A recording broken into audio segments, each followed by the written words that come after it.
Gracias, señora presidenta. Señora vicepresidenta, se dice que su Gobierno quiere impulsar cambios en la Constitución. Le pregunto si a su Gobierno le parecería bien que esos cambios se sometan al referéndum del pueblo español. Muchas gracias. Señora vicepresidenta. Muchas gracias, señora presidenta. Mire, puede que algunos no celebren la Constitución, pero conviene a todos conocerla. Si triunfan las tesis de Podemos, que es abrir un proceso constituyente, no un referéndum, es que tendríamos que disolver estas Cortes, convocar elecciones generales, constituir unas cámaras, aprobar la reforma de la Constitución y el nuevo Gobierno investido convocar un referéndum que sería obligado. Y si no triunfan sus tesis, usted ya ha dicho que sus 35 diputados va a convocar el referéndum. Para el Gobierno es un acto debido, obligado, si lo quieren los diputados. Pero yo lo que le voy a decir sí de lo que somos partidarios. Yo creo que sería un error que una mayoría impusiera la reforma a una minoría o que esa minoría exigiera un referéndum por la sola fuerza de sus escaños. Creo que la Constitución lo fue de todos y la reforma, si se hace, debiera ser de todos y no excluir a nadie. Muchas gracias.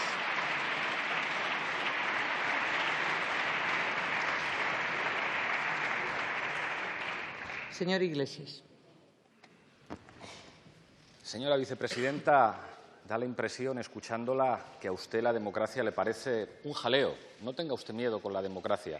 En cualquier caso, yo no le he hablado a usted de abrir un proceso constituyente, que sería seguramente una cosa buena. Le he preguntado sobre la opinión de su Gobierno de someter una reforma constitucional a referéndum.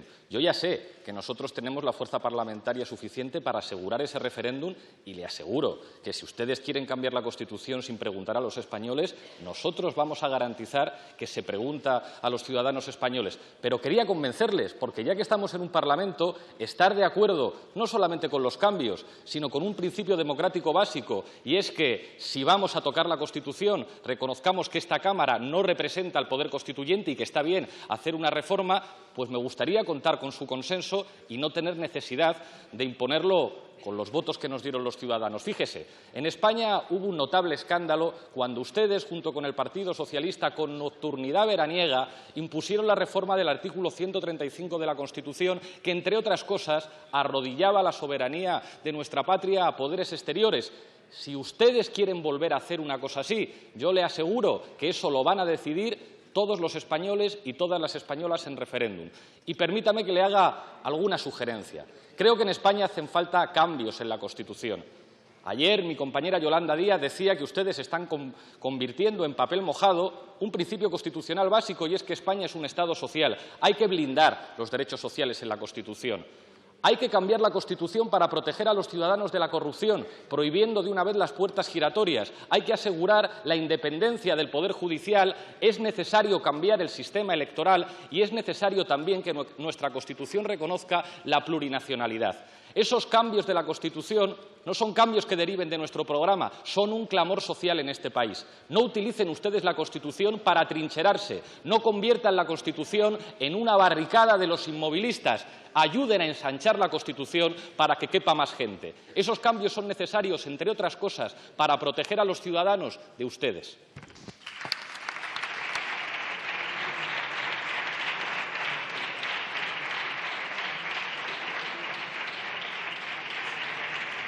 Señora vicepresidenta.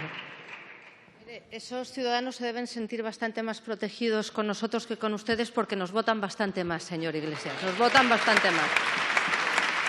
En segundo lugar, señor Iglesias, las lecciones de democracia, si quiere, se las da usted a los 300 de Vistalegre, que estos 137 diputados del Partido Popular vienen con las lecciones de democracia aprendidas de casa. Y en tercer lugar, señor Iglesias, si tanto quiere usted que hablemos de la Constitución, ¿por qué no va a la Comisión Constitucional de la que es portavoz? Porque el otro día tuvimos 4 horas de debate que mandó al señor Domènech, que estuvo interesante, pero yo creo que el debate de la Constitución de todos los españoles le interesa al portavoz de un partido nacional y no solo a su marea catalana. Mire, yo lo que vi en ese debate, si usted hubiera estado, era mucho discurso para diferenciarse, especialmente el suyo, lo que usted llamaría un significante con muchísimos significados. Y la reforma de la Constitución no es eso, señor Iglesias. La reforma de la Constitución tiene que ser una reforma que sirva para todos. Y les veo más en sembrar discordia en lo que fue una Constitución de concordia que en de verdad arreglar los problemas de este país. Más soluciones y menos conflictos, señor Iglesias, aunque usted se mueve mejor en lo segundo. Muchas gracias.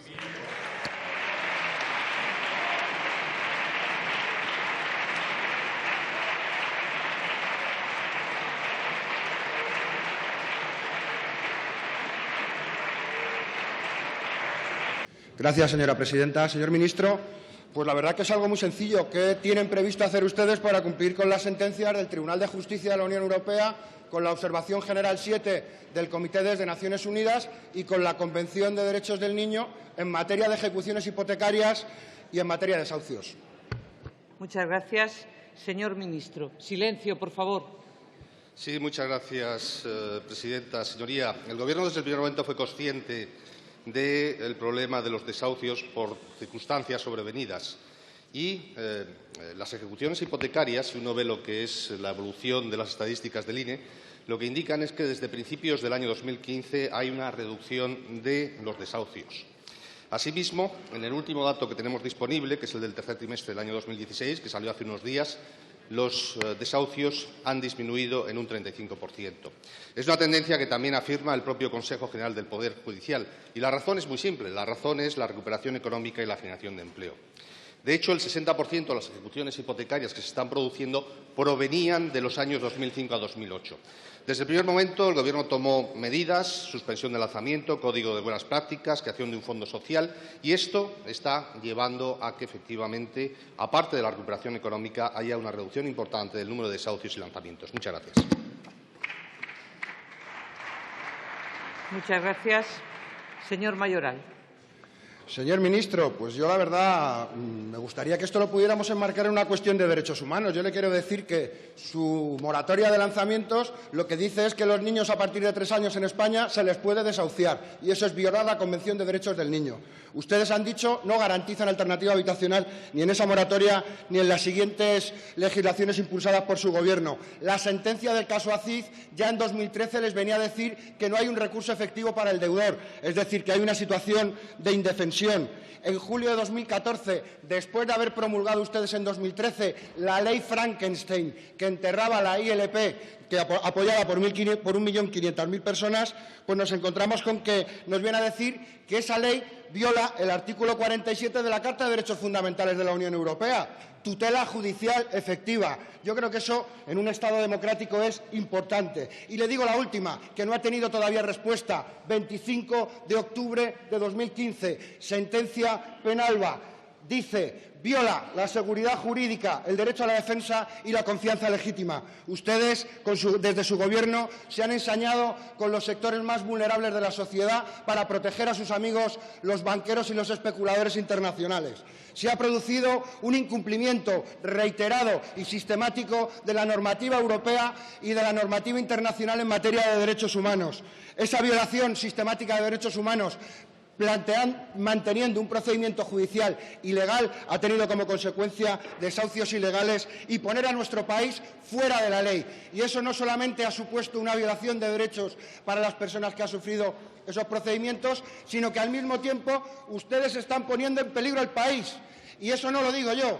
Un magistrado del Tribunal de Justicia de la Unión Europea le preguntaba al abogado de la Comisión Europea: ¿por qué no abren ustedes un procedimiento sancionador? La respuesta del abogado de la Unión Europea era: porque la legislación española es un blanco móvil. Señor ministro, cumplan la ley, impulsemos una legislación, pero que cumpla los derechos humanos. Y les recomiendo 3 principios muy sencillos. Muchas gracias.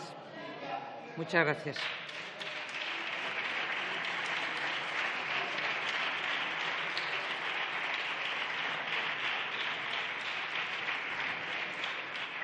Señor ministro. Sí, muchas gracias, presidente. Mire, señoría, le voy a dar una serie de datos que a lo mejor le permiten a ustedes aclarar lo que es la evolución de la situación del mercado hipotecario en España. Mire, más de 75.000 familias, 75.000, señoría, se han beneficiado de nuestras políticas. Ha habido más de 37.200 reestructuraciones de deuda, casi 7.000 daciones en pago. 7.000 familias han accedido a un alquiler del Fondo Social de Vivienda.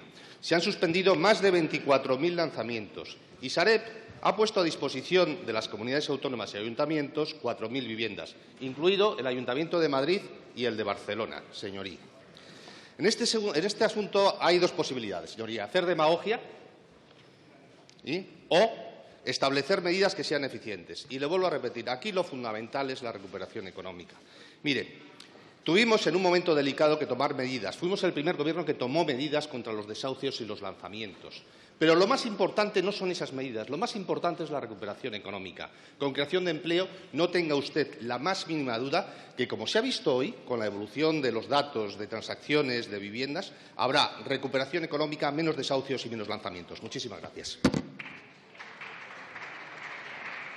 Muchas gracias. Preguntas dirigidas a la señora ministra de Sanidad.